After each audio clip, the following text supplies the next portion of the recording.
রাজনীতির আকাশে জমেছে কালো মেঘ। নির্বাচনের আগে এক পক্ষ আরেক পক্ষকে ঘায়েল করছে রাজনৈতিক বক্তব্যের মাধ্যমে।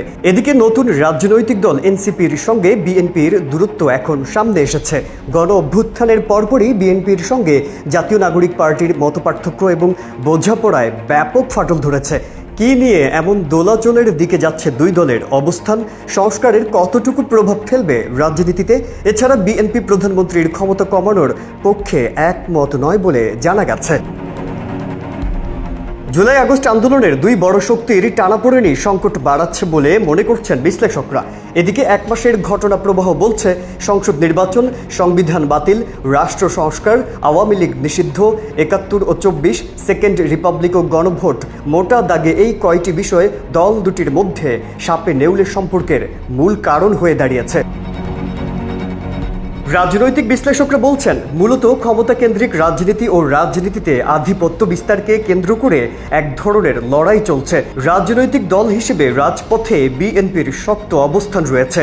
নির্বাচন হলে তারা ক্ষমতায় আসবে বলে সবার ধারণা, তাই বিএনপি দ্রুত নির্বাচন দাবি করছে।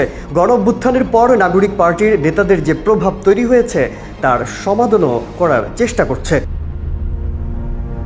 রাজনৈতিক নেতারা মনে করছেন, বিএনপির সঙ্গে এনসিপির এই দূরত্ব বড় ধরনের সংকট তৈরি করতে পারে। গুরুত্বপূর্ণ কিছু ক্ষেত্রে ঐক্যমত্য না হলেও নির্বাচন এ বছরের মধ্যে হয় কিনা তা নিয়ে সংশয় রয়েছে। রাষ্ট্র সংস্কারে সরকারের ব্যাপক উদ্যোগের বিষয়েও বিএনপির কিছুটা আপত্তি আছে। বিএনপি মনে করে, একটি সুষ্ঠু নির্বাচন করতে যতটুকু দরকার ততটুকু সংস্কার হওয়া উচিত। নির্বাচিত সরকারই পুরো রাষ্ট্র সংস্কারের দায়িত্ব নেবে। তবে জাতীয় নাগরিক পার্টি ব্যাপক ভিত্তিক সংস্কার চাচ্ছে। এর আগের সপ্তাহে প্রফেসর ইউনুস জানান, আওয়ামী লীগকে নিষিদ্ধ করার পরিকল্পনা সরকারের নেই। তার এই বক্তব্য ঘিরে নতুন আলোচনার জন্ম।